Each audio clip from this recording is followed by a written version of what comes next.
Okay, fine. It's going.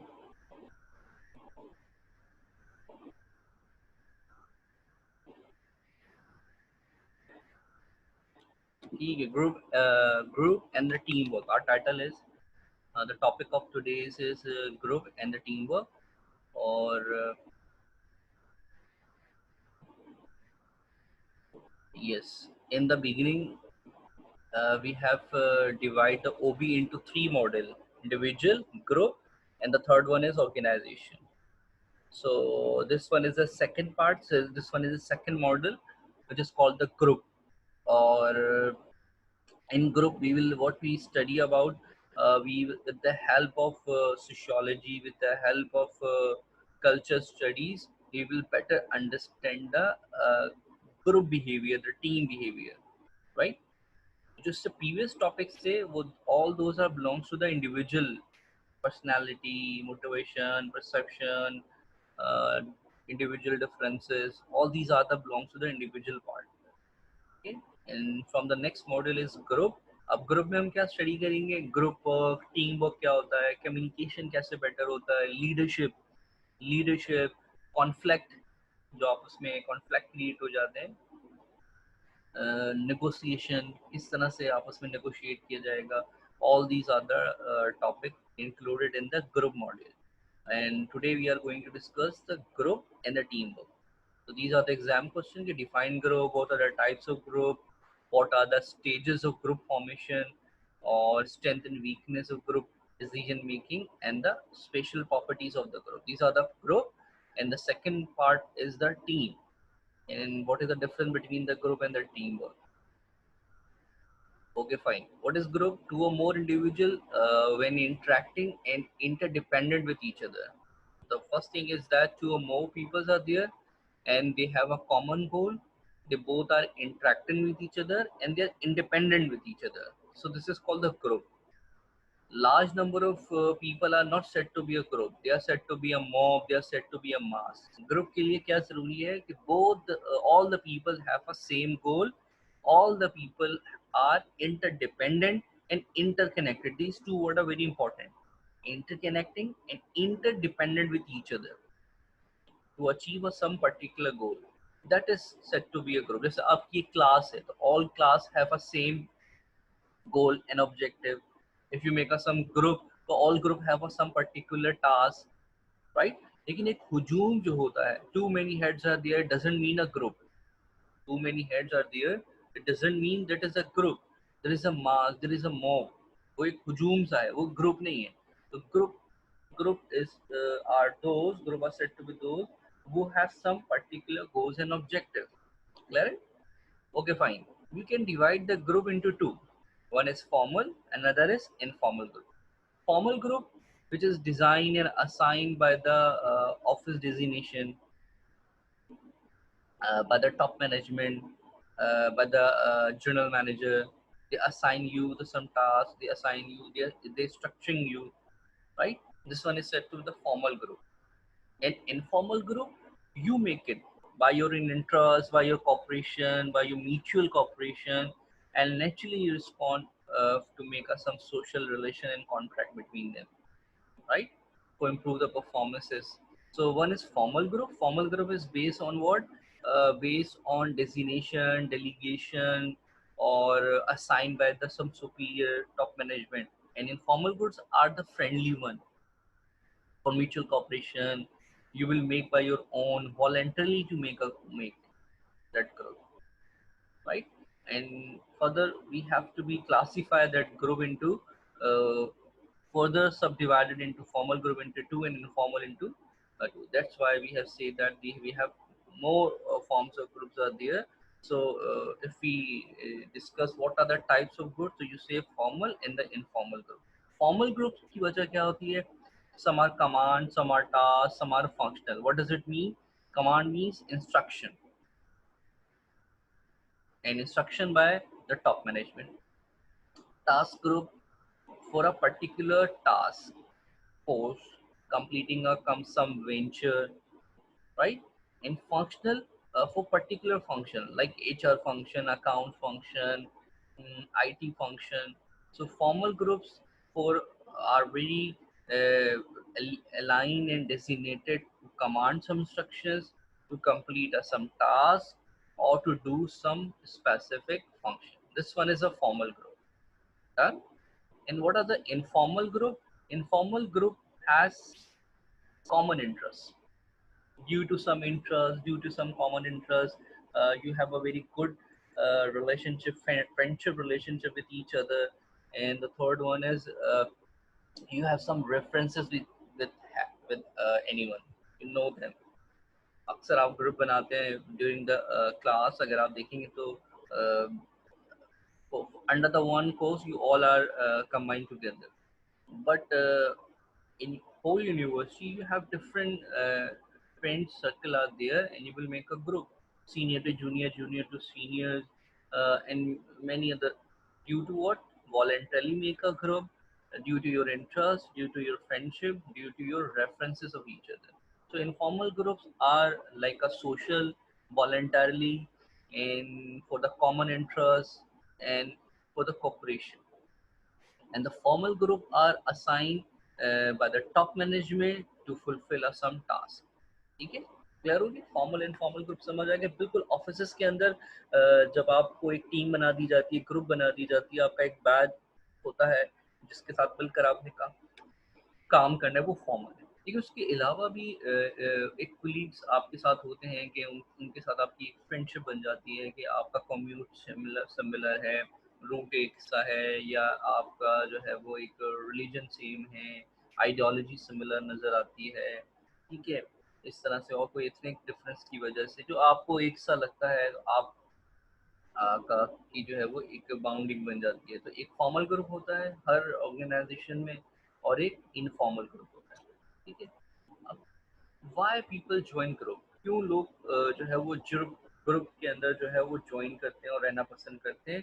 तो Aristotle say that man is a social animal, and without society man become an animal.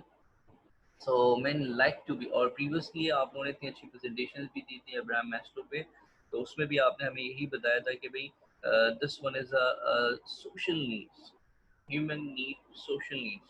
उसको बिलोंगनेस, love, esteem, respect, recognition, ये सब उसको लोगों से चाहिए होती है। और ये सब कहाँ मुमकिन है? स्टेटस चाहिए होता है, सिक्योरिटी, सेल्फ स्टीम और अफिलिएशन, वो सब कहाँ है? With in the people, with in the people. Power किस पे एक्सरसाइज करेगा? वो लोगों पे ही करेगा ना। गोल अचीवमेंट, और मैंने एग्जांपल भी दी थी मैस्लो के अंदर कि if you have all thing और you live in an island, no one is here to see you, तो आपको वो सब बेमायने से लगेगा, you feel useless. Why? because there is no one around you to appreciate you, recognize you, and affirm you that you are very good. And how you make a status, because status is among the people, right? Okay, चलिए एक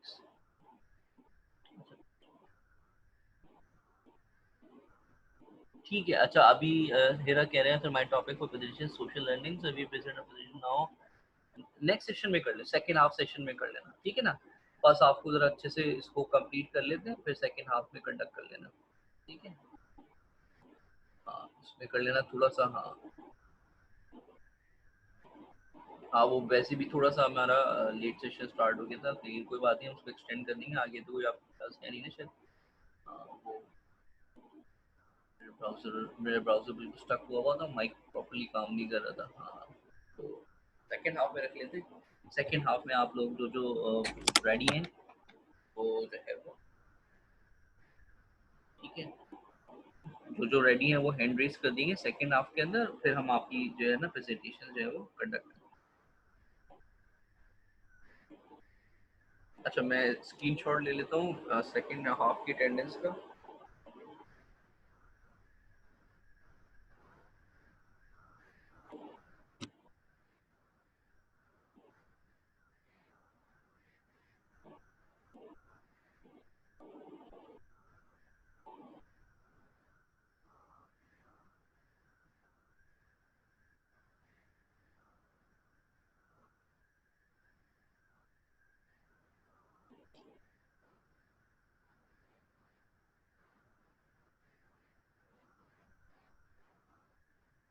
अच्छा जी, where we are, yes, हमने why people join group पे बात की थी। अब now these are the 5 stages of group development. I think ये बीकॉम में भी, अगर जिस लोगों ने मैनेजमेंट पढ़ी है तो वहाँ पे भी ये टॉपिक उन्होंने पढ़ा होगा कि these are the 5 stages of group development, how we make a group. ये बहुत इंपॉर्टेंट है, बहुत इंपॉर्टेंट है, इसका डबल स्टैटिक कर लें कि how we form a group, how the group form. जब कभी भी कोई ग्रुप फॉर्म किया जाता है, सबसे पहले initially the first we have to be arrange a team, arrange a group members. हम ग्रुप को क्या करते हैं, फॉर्म करते हैं। और जब ग्रुप फॉर्मिंग होती है तो the group members are not aware with each other, वो अजनबी से फील करते हैं। जैसे कि आपने बहुत सारे मूवीज में देखा होगा कि वो एक टीम वर्क करें, जैसे फास्ट एंड फ्यूरियस के अंदर या फिर वो चक दे इंडिया के अंदर, है ना। तो वो बहुत सारे ग्रुप मेंबर्स, टीम मेंबर्स को कलेक्ट करते हैं और they are not aware about that, और वो फिर एक दूसरे का तारुफ कराते हैं, इंट्रोड्यूस कराते हैं। अब ऐसे में जब नया ग्रुप बनेंगे, या आप लोग भी अपना कोई एक नया, जब आपका बैच होगा तो आप लोग नए लोग, डिफरेंट डिफरेंट जो है वो बैकग्राउंड से आके जमा हुए थे, तो you have many conflict there. The second stage is what, storming. जब बहुत सारे मुख्तलिफ लोग होंगे तो उनमें स्टॉर्मिंग यानी कॉन्फ्लिक्ट क्रिएट होंगे अमंग द मेंबर्स, तो उसको फिर रिजॉल्व कराने के लिए हम थर्ड स्टेज की तरफ जाते हैं। वो क्या है, norming. Is a natural one कि जब डिफरेंट लोग होंगे तो कहीं एक्सेप्ट होगा, कहीं डिनायल होगा, कुछ रिफॉर्म्स होंगे, ठीक है, और बहुत सारे जो है वो कॉन्फ्लिक्ट भी क्रिएट हो जाते हैं। Third one, third one is the norming stage, norms in the values. अच्छा, जब इस स्टॉर्मिंग कॉन्फ्लिक्ट सिचुएशन को रिजॉल्व करने के लिए जो कोच होता है, जो टीम लीडर होता है, या जिसने ग्रुप फॉर्म किया होता है, वो क्या करता है, उनके दरमियान एक नॉर्म्स क्रिएट करता है। नॉर्म्स क्या होते हैं, यानी rules and regulation. This set the rule, this set the principle, if you follow this to maintain the social. आपको याद होगा चक दे इंडिया के अंदर भी वो सारे प्लेयर्स आपस में लड़े होते हैं, तो जो कोच होता है उनका, वो उनको फिर गाइड करता है, वो रूल्स बनाता है कि ये हमारे रूल्स हैं, ताकि हम अपने गोल को अचीव कर सकें और आपस में हम एक दूसरे से लड़े ना, ठीक है। तो norms are the set of principles, set of values that make the close relationship between them to achieve our goal, ठीक है। Forming, storming, then the norming. The fourth one is performing. Now the time has come to perform, and they collectively do their work, और फिर वो अपने जो भी उनका goal and objective होता है उसको वो अचीव करते हैं। और जब complete, when the goal is accomplished, when the task is finished, then the group is adjourned. Adjourn means खत्म कर दिया जाता है, एंड अप कर दिया जाता है, wrap up कर दी जाती है तमाम तरह activities. These are the stages. The first one is forming, gathering the members. Number two, storming. Naturally, the conflict arise. Number three, for settlement the conflict, we make some principle and standards to control the group. And the fourth, do, perform. Okay, and the last, when the task is complete, when we perform the what we want to be accomplished, then we end up the group, ठीक है। Group is disseminate, group is wrap up, group is adjourn. Adjourn सुना होगा ना आपने, the court is adjourn. Adjourn means यानी खत्म किया जाता है, एंड किया जाता है, तो wrap up all the activities. तो ये तो 5 स्टेजेस हैं। फिर कोई एक और टास्क फोर्स बनेगी तो फिर इसी तरह से जो है ये 5 स्टेप्स फॉलो होते चले जाएंगे। क्लियर है, it's quite simple, it's quite clear. अब इसी तरह इसको समझाने के लिए मैंने बहुत सारे ये कुछ विजुअल इमेजेस के साथ भी समझाने की कोशिश की। अगर किसी को नहीं आएगा तो उसको ऐसे समझ आ जाएगा कि फॉर्मिंग में क्या होगा। एग्रीमेंट्स होंगे आपस में, मेंबर्स को गैदर किया जाएगा, और जो है वो पर्पस उनको पता नहीं होगा कि क्यों हमें बुलाया गया है, क्या वजह है, फिर उनको गाइडेंस दी जाएगी, डायरेक्शन दी जाएगी। ये इनिशियल स्टेज है। तरह स्टॉर्मिंग के अंदर कॉन्फ्लिक्ट आएंगे, ठीक है, फिर वो पर्पस क्लियर होना शुरू हुआ उनको, क्यों ये गोल बनाया गया है, उसके पीछे वजह क्या है क्या नहीं है। और ऑब्वियस सी बात है, ग्रुप जब बनता है तो हर ग्रुप के अंदर एक लीडर्स होते हैं, कुछ फॉलोवर्स होते हैं, कुछ सीकर्स होते हैं। यानी 5-6 लोगों को जमा कर दो तो automatically someone is trying to become a leader, वो चाहेगा कि वो लीडिंग रोल ले, बाकी जो है वो उसको फॉलो करते चले जाएं। तो ये बहुत इंपॉर्टेंट होता है कि भाई कौन चार्ज में है, कौन लीड करेगा। पावर गेम भी रहता है, एक ग्रुप पॉलिटिक्स भी रहती है, ये सब स्टॉर्मिंग स्टेज के अंदर नजर आएगा। Third, norming. नॉर्मिंग के अंदर अब बैठ के आप कोई कंसेंसस जोड़ लेते हैं, एग्रीमेंट बना लेते हैं, और रूल्स एंड रेगुलेशन बनाते हैं, क्लियर रोल्स एंड रिस्पॉन्सिबिलिटी करते हैं कि किसकी क्या रोल होंगे, ठीक है, और सब एक दूसरे को सपोर्ट करेंगे, फैसिलिटेट करेंगे। तो नॉर्मिंग जो है वो एक ऑर्गेनाइजेशन है। Fourth, performing. आपके सामने विजन क्लियर है, पर्पस क्लियर है, तो आप अपना फोकस करते हो अपने गोल पे, और इस तरह से अपने अपने टास्क के अकॉर्डिंगली परफॉर्म करते हो डेलीगेट करने के बाद। और लास्ट, एडजॉर्निंग। ये टास्क कंप्लीशन हो गई है, टास्क कंप्लीशन हो गई है, और फिर उसके बाद आप उसको कर देते हैं, हैप्पी एंडिंग। चलो, ये तो बहुत आसान सा टॉपिक था, इसमें अगर कोई क्वेश्चन है तो मुझे बताओ, फिर मैं आपको ये ग्रुप प्रॉपर्टीज के ऊपर बात करते हैं। कोई क्वेश्चन है यहाँ तक up till now? Do you have any question regarding this?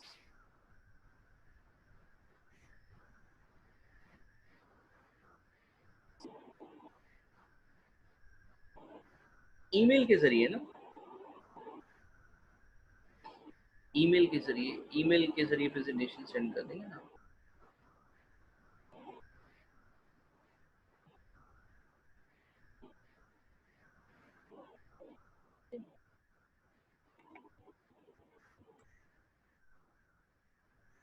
ये मैंने ईमेल लिख दे, ईमेल के जरिए आप सेंड करेंगे।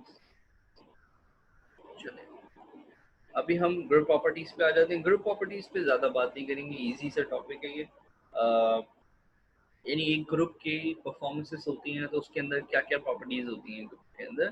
तो ग्रुप प्रॉपर्टीज को अगर हम देखें तो ग्रुप में पहली एक प्रॉपर्टी तो ये है कि ग्रुप में रोल्स को देखा जाता है, set of pattern and delegated tasks कि who should perform how much and who should responsible to whom। ये सबसे पहली प्रॉपर्टी है कि रिस्पॉन्सिबिलिटी डिवाइड कर दी जाए। फिर एक रोल आइडेंटिटी हो जाती है कि मैं लीडर हूँ, तुम फॉलोवर हो, ये सीक्वेंस है, ठीक है। और फिर एक रोल परसेप्शन होता है कि मेरा क्या रोल है, मुझे कितना परफॉर्म करना चाहिए, रोल एक्सपेक्टेशंस आ जाती हैं कि मैं इस टीम के अंदर, मैं इस ग्रुप के अंदर कैसे परफॉर्म करूंगा। और अगर वो वैसे परफॉर्म नहीं करता, कि जो उसको रोल असाइन किया गया है, जैसे कि हमने कहा एक क्लास का सीआर बना दिया, अब वो जो क्लास सीआर है, यानी क्लास रिप्रेजेंटेटिव हो गया, तो उसके साथ कुछ रोल्स, कुछ ड्यूटीज भी जो है उसके कांधों पे आ गई। तो हम उसके रोल के अकॉर्डिंगली हम एक्सपेक्ट करते हैं उससे, ठीक है, ग्रुप के अंदर के विद इन द ग्रुप उसने कैसे परफॉर्म करना है। और अगर वो वैसे परफॉर्म नहीं करता, वो डाइवर्जेंट हो जाता है अपने उस रोल एक्सपेक्टेशन से, तो उसको कहते हैं रोल कॉन्फ्लिक्ट। और यूजुअली ऐसा होता है कि ग्रुप मेंबर्स जो हैं, जो जो असाइन टास्क किए गए हैं, अक्सर वो अपनी ड्यूटीज एंड रिस्पॉन्सिबिलिटी से डिविएट हो जाते हैं, तो उसको हम कहते हैं रोल कॉन्फ्लिक्ट। रोल कॉन्फ्लिक्ट के what expectation we have to be taken from your the role and what you are doing, difference between them is called the role conflict. इतना एक और ग्रुप प्रॉपर्टी, हर ग्रुप के अपने norms होते हैं। Norms समझते हो ना, custom, tradition, values, acceptable behaviour, कि भाई हमारे इस ग्रुप में कैसे काम किया जाएगा, कौन कैसा ड्रेसअप करेगा, क्या अटायर होगा, क्या टाइमिंग होगी, कितनी लिमिटेशंस हैं, रिसोर्स कितने हैं, ये रूल्स रेगुलेशन बना दिए जाते हैं। तो हर ग्रुप की अपनी अपनी प्रॉपर्टीज होती हैं, उनके नॉर्म्स होते हैं। इसी तरीके से वर्क प्लेस बिहेवियर जो बताया जाता है, वो भी डिपेंड किया जाता है कि भाई किस तरह का काम है। यहाँ पे पॉलिटिक्स नहीं चलेगी, और प्रॉपर्टी आपने डैमेज नहीं करनी है, ठीक है, सुना के।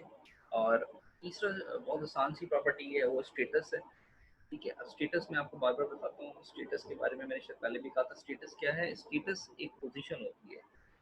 Status is a position that hold among the member. Station, हाँ, स्टेटस क्या है? It's a position that you hold among the group members, ये स्टेटस है। और पावर एक्सरसाइज करना, अपनी एट्रीब्यूट की बेसिस के ऊपर आपने लीड करना। तो ग्रुप के अंदर हर एक मेंबर का एक रैंक होता है, एक पोजीशन होती है, एक स्टेटस होता है, राइट। अपनी परफॉर्मेंसेस से, अपने एट्रीब्यूट से, अपनी करेक्टरिस्टिक से वो एक पोजीशन होल्ड करता है अमंग द मेंबर्स, राइट। इसी तरीके से size, group size, small group भी होते हैं, लार्ज ग्रुप भी होते हैं, मीडियम ग्रुप्स भी होते हैं, यानी within a few members, 5 to 6, 5 are the small one. Larger group भी होते हैं, 14 ग्रुप मेंबर्स आते हैं, ये लार्जर ग्रुप्स हो गए, ठीक है। तो इट डिपेंड कि what kind of work we have, ठीक है। और group size effect your behaviour also. इसी तरीके से कोहेसिव, अब ये जो वर्ड है, you have to be understand what does it mean. Cohesiveness को कहते हैं हम आहंगी। हम आहंगी मतलब यानी mutual understanding, the both the members are agree with each other and they are motivated collectively to stay in group, they want to be work together। and जैसे वर्ड यूज किया है यहाँ पे, हम आहंगी, म्यूचुअल कॉपरेशन, म्यूचुअल कोऑर्डिनेशन, ठीक है। और ये प्रॉपर्टी है कोहेसिवनेस की। इसका वाइस वर्सा अगर करें तो फिर क्या हो जाएगा, जिसमें डिस्प्यूट बहुत ज्यादा आ जाएंगे एक दूसरे के साथ, ठीक है। तो ऐसा क्यों करते हैं, इसलिए ताकि हाँ we are highly motivated to achieve our goal, ये एक प्रॉपर्टी हो गई, ठीक है। तो ग्रुप प्रॉपर्टी तो आपको क्लियर होगी, सही बात। अब ग्रुप का सबसे बड़ा बेनिफिट क्या है, डिसीजन मेकिंग। कहते हैं ना, 2 heads आर बेटर देन 1, ठीक है। 2 heads are better than 1। Individual अगर आप कोई डिसीजन करते हैं, उसके उससे बेटर ये है कि 2 से 3 लोग होते हैं, तो आप म्यूचुअली बहुत अच्छा स्ट्रॉन्ग डिसीजन ले लेते हैं। तो ये आपको बहुत सारी नॉलेज मिल जाती है, इंफॉर्मेशन मिल जाता है, कोई लूप होल होता है, वो साइड, डार्क साइड जो आप नहीं देख पा रहे हैं वो कोई और देख लेता है। तो कलेक्टिव डिसीजन मेकिंग बहुत ज़्यादा इफेक्टिव होती है। तो ग्रुप डिसीजन मेकिंग के बारे में यही बात है कि अक्सर होता है बोर्ड की मीटिंग कॉल की जाती है, बोर्ड ऑफ डायरेक्टर्स आपस में डिस्कस करते हैं, एक या टीम डिज़ाइन की जाती है, तो टीम, पूरी टीम मेंबर्स को बुलाया जाता है और डिस्कशन किया जाता है। तो ये जो टॉपिक है ये क्या है कि ग्रुप डिसीजन मेकिंग के क्या क्या इफेक्ट है। लेकिन ग्रुप डिसीजन मेकिंग के कई नुकसान भी हैं। सब लोगों से मशवरा लेना है, अब कोई एग्री ना करे तो बात आगे नहीं बढ़ेगी, और डिस्कशंस कुछ लोग करने के काबिल नहीं होते, वो बल्कि और कॉन्फ्लिक्ट क्रिएट कर देते हैं। ताकि हेल्दी डिस्कशन होना और कंस्ट्रक्टिव डिस्कशन होना भी बहुत ज़्यादा ज़रूरी है। कुछ लोग रिस्पॉन्सिबिलिटी नहीं लेते, और उनके डिसीजंस जो है वो बिल्कुल ही यूजलेस होते हैं, सिंसियर नहीं होते। तो ये दोनों बेनिफिट्स हैं, स्ट्रेंथ एंड वीकनेस हमने देखी डिसीजन मेकिंग की, ठीक है। और ठीक है, इसी में 2 पॉइंट्स आपके पास निकलते हैं, ग्रुप थिंक और ग्रुप शिफ्ट। तो ग्रुप थिंक, नाम से जाहिर है ग्रुप थिंक में जिसमें कलेक्टिव थिंकिंग की बात हो रही है, और ग्रुप शिफ्ट के अंदर आप एक ही प्रॉब्लम के डिफरेंट, जैसे हमने 3 टीम बनाई, ए टीम, बी टीम, सी टीम, और ये तीनों टीम हमारी आईटी की टीम थी, और हमने एक प्रॉब्लम दिया कि हमें ये प्रॉब्लम्स फेस करना पड़ रहा है now days on the technical ground. अब तीनों टीम हमें अपने सोल्यूशन दें। अब ए टीम ने अलग सोल्यूशन दिया, बी टीम ने अलग सोल्यूशन दिया, सी टीम ने अलग सोल्यूशन दिया, राइट। तो ये ग्रुप शिफ्ट है, we have any alternative are there. तो ये आपने मैनेजमेंट में पढ़ा होगा, डीजीटी और एनजीटी, डेल्फाई ग्रुप टेक्निक और नॉमिनल ग्रुप टेक्निक। मैं आपको सिंपल वर्ड्स में समझा देता हूँ। एक ग्रुप टेक्निक वो होती है जिसमें all members are allowed to participate in, सब लोग बात करते हैं और फिर उसकी बात कोई कंक्लूड किया जाता है। This one is one way. The second one is the type of technique in which no one is allowed to participate, ठीक है, नो वन शेयर देयर। अब हम सब बात करेंगे, एक दूसरे की बात करेंगे, वो उसके ऊपर काउंटर रिप्लाई करेगा। इसके बजाय जो जो आपकी राय है वो आपने एक पेपर पे लिखी, या फिर वो आपने कहीं नोटिस करी और उसको डायरेक्टली बता दिया, ठीक है। वोटिंग की तरह से, वीटो पावर की तरह से, ये 2 वे हैं। इस तरह से ब्रेनस्टॉर्मिंग आपने बहुत सुना होगा। ब्रेनस्टॉर्मिंग क्या होता है, जब कोई नए आइडियाज, क्रिएटिव आइडियाज जनरेट करना चाहते हैं कि हम ये मॉडिफाई करना चाहते हैं, तो आप लोग बताइए, तो वहाँ पे फिर इस तरह के डिस्कशंस किए जाते हैं। या मैंने इलेक्ट्रॉनिक मीटिंग आज की मिसाल है आपके सामने, जूम वगैरह पे, गूगल मीट के ऊपर, आईएमओ के ऊपर, स्काइप एक था पुराना, स्काइप के ऊपर लोगों की मीटिंग कंडक्ट होती थी, वर्चुअल मीटिंग। तो उसमें भी एक लार्ज ग्रुप को कनेक्ट करा और कोई ना कोई टेक्निक जो है वो कर ली डिसीजन मेकिंग के ऊपर, सही है। तो इस टॉपिक का क्या बेनिफिट रहा जो हमने अभी पढ़ा है, इससे क्या कुछ सीखने को मिला कि how you can apply being a manager, how this topic is effective for you. The first thing is that you have to be understand and make up the variant culture, ठीक है, और status around the group, among the group. और social loafing मतलब जो waste के अंदर देखिए ज़्यादातर लोग इंडिविजुअल होते हैं और ईस्ट के अंदर एक कलेक्टिविज्म है, यानी सब मिलकर काम करते हैं, सेलिब्रेट करते हैं, एंजॉय करते हैं. तो यहाँ एक सोशल लर्निंग के कॉन्सेप्ट को समझा. ग्रुप डाइवर्सिटी हमने समझी कि डिफरेंट ग्रुप्स होते हैं. अभी देखा हमने इतनी सारी प्रॉपर्टीज पढ़ी ग्रुप की, ग्रुप साइज की वजह से, ग्रुप स्टेटस की वजह से, ग्रुप रोल की वजह से. तो ग्रुप में डाइवर्सिटी होती है और जब डाइवर्सिटी होती है तो थोड़े छोटे मोटे कॉन्फ्लिक्ट्स भी होते हैं. तो उस कॉन्फ्लिक्ट को अंडरस्टैंड करना, उसको अच्छे से नेगोशिएट करना, ओवरकम करना, तो हमें इस टॉपिक को समझने से बड़ी जो है वो हेल्प आउट हो गई. हमें सीखने को मिला कि जो है वो परफॉर्मेंसेस को कैसे इम्प्रूव करना है. अपने रोल के बारे में हमें पता लगा कि रोल एक्सपेक्टेशंस होती हैं और एक रोल कॉन्फ्लिक्ट होता है, ठीक है. और फिर हमें ये भी पता लगा कि स्टेजेस एक टीम कैसे क्रिएट की जाती है, फॉर्मिंग, स्टॉर्मिंग, नॉर्मिंग, परफॉर्मिंग और उसके बाद फिर एडजर्निंग, राइट. तो ये हमारे पास अबाउट ऑल द ग्रुप, ठीक है जी. जरा हम आपसे एक आपके क्वेश्चन आंसर ले लेते हैं, हम देखते हैं हमारे पास टाइम भी कितना है, फिर हम टीम पे बात कर लेते हैं.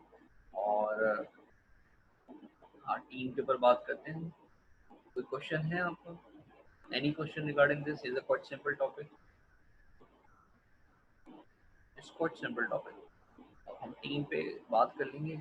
Group and the team. Group और टीम में क्या डिफरेंस है, सबसे पहला सवाल तो यही बनता है, ठीक है. ग्रुप में और टीम में क्या फर्क है? तो टेक्निकली स्पीकिंग तो हमें ऐसा लगता है कि दोनों बात एक ही है कि two more peoples are there. अच्छा, right. So technically speaking, we can say that the modern terminology of a group is a team. आज के ज़माने में बात होती है टीम वर्क की, ठीक है. और what is the difference between them? देखो, 1+1 = what? 2. लेकिन टीम क्या कहेगी कि 1+1 11 का आउटपुट दे, 2+2 22 के बजाय, वो 4 के बजाय 22 का आउटपुट दे. यानी when the sum is much greater than the total output. कि 1+1 3 होना चाहिए, लेकिन 1+1 जब 3 लोग हो तो 3 के बजाय हमें 5 आउटपुट मिले. इसको कहते हैं हम सिनर्जी इफेक्ट. और पीपल कोऑर्डिनेट कर रहे हो, एफर्ट्स के अंदर कोऑर्डिनेट कर रहे हो. अब जरा समझना गौर से, एक ही टास्क हमने दिया, सब लोग मिलकर कर रहे हैं, ये टीम वर्क है. ग्रुप में क्या है, ये मेरा रोल है, ये उसका रोल है, ये लीडर है, ये सीकर है, ये फॉलोअर है, और सब लोग अपने अपने एरिया और रिस्पॉन्सिबिलिटी के अकॉर्डिंगली काम करेंगे, ये ग्रुप है. आज के ज़माने में जो प्रेफरेंस की जाती है वो टीम वर्क को प्रेफरेंस की जाती है. टीम वर्क में कलेक्टिव एफर्ट्स होती है. जैसे कि मैंने आपको एक ऑफिस में ऐसा होता है यूजुअली, मैंने आपको कोई एक टास्क दिया, उसमें कहा कि सब मिलकर करेंगे. तो इसका मतलब कोई डिज़ाइन नहीं कर दिया कि कौन किसने काम किया. अब आपने एक प्रेजेंटेशन बनाई, group presentation discuss class class में आपने परफॉर्म किया, तो अब किसने पीपीटी बनाई, किसने कंटेंट क्रिएट किया, कौन था जो डिलीवर करेगा, इज अ टीम वर्क. अगर आप डिजाइन कर देते, असाइन कर देते, तो फिर ग्रुप ग्रुप और टीम वर्क का फर्क समझ आ रहा है. टीम वर्क में कलेक्टिव एफर्ट्स है, बल्कि हम यहाँ पे इसको इससे आप समझेंगे तो आपको बहुत अच्छा समझ आ जाएगा, ठीक है. Together we achieve more. और टीम की एग्जांपल आपके सामने है कि structure and bundle are unbreakable ना. ग्रुप में इंफॉर्मेशन शेयर होती है, लेकिन टीम में कलेक्टिव एफर्ट्स होती हैं. सब कलेक्टिव एफर्ट्स करते हैं और सक्सेस सबकी होगी. ग्रुप में तो होगा बस मैंने अपना रोल, मुझे जो परफॉर्म दिया करना था वो मैंने बेस्ट कर दिया. ग्रुप के अंदर न्यूट्रल है, कोई एनर्जी नहीं है, सब अपना अपना रोल प्ले है. लेकिन टीम के अंदर एक पॉजिटिव एनर्जी होती है.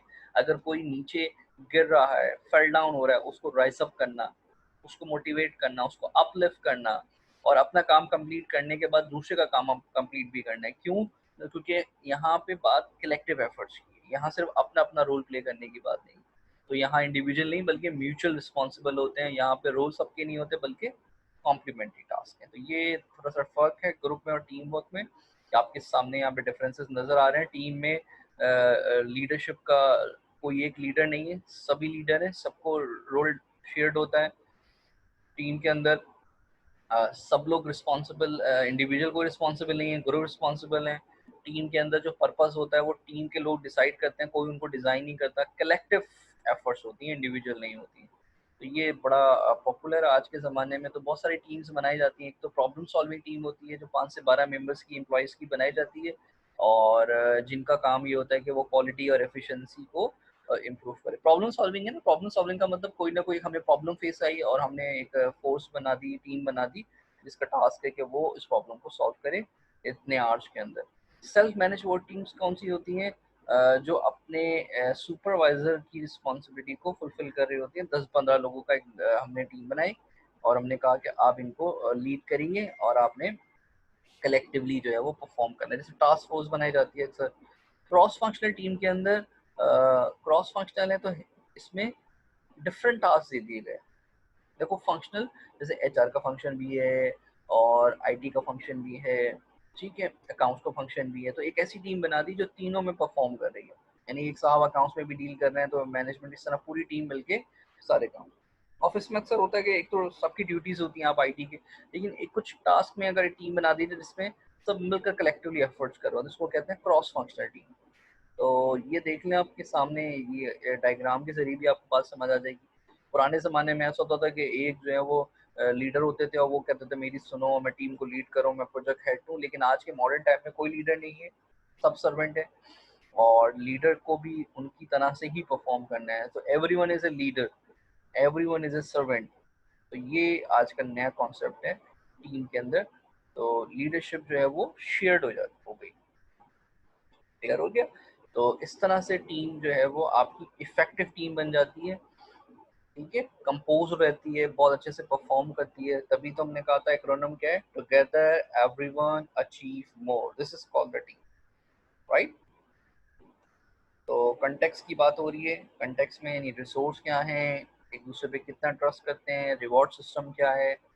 और कंपोजिशन के अंदर अगर बात करोगे तो मैं इसको सम अप कर देता हूँ। बहुत सिंपल से वर्ड्स हैं, आप उसको अंडरस्टैंड कर लोगे इजीली कि आप टीम की बात कर रहे हैं। तो टीम में आपने अपने रोल्स एंड डाइवर्सिटी, देखो यहाँ कोई डेलीगेट नहीं कर रहा ना, ये सब कंपोज करें आप लोग आपस में ही, किसका क्या टास्क होगा, फिर उसके बाद हम सब मिलकर टास्क को परफॉर्म कर सकते हैं, ठीक है। वर्क डिजाइन, किसके पास फ्रीडम है, कौन ऑटोनॉमी। तो यहाँ पे लीडरशिप, फॉलोवरशिप और सुपरवाइजर का तो कॉन्सेप्ट ही नहीं है, यहाँ तो सबने मिलके करना है, शेयर्ड है टास्क। तो टास्क के ऊपर है सारा फोकस, राइट। और ये सब फिर प्रोसेस आप करते हो किस तरह से आपने इसको अचीव करना है, ठीक है। अच्छा, ये हम इसको रोल ऑफ द टीम की बात करते हैं। तो ये मैनेजमेंट से मैंने ये टॉपिक लिया था, ठीक है, डिस्कस करने के लिए। मैं आपको बता देता हूँ उसको किस तरह से डिवाइड करते हैं। ये जो रोल नज़र आ रहे हैं, जब हम एक ये बेलबन ने बताया था कि टीम बनाई जाती है तो टीम के अंदर कुछ रोल्स होते हैं। कुछ लोग होते हैं थिंकिंग वाले, कुछ लोग होते हैं एक्शन ओरिएंटेड, कुछ लोग होते हैं पीपल ओरिएंटेड। ये 3 हिस्सों में डिवाइड कर दिया। And you can say that one is thinker type, one is doer जो परफॉर्मर्स होते हैं, and one is the social.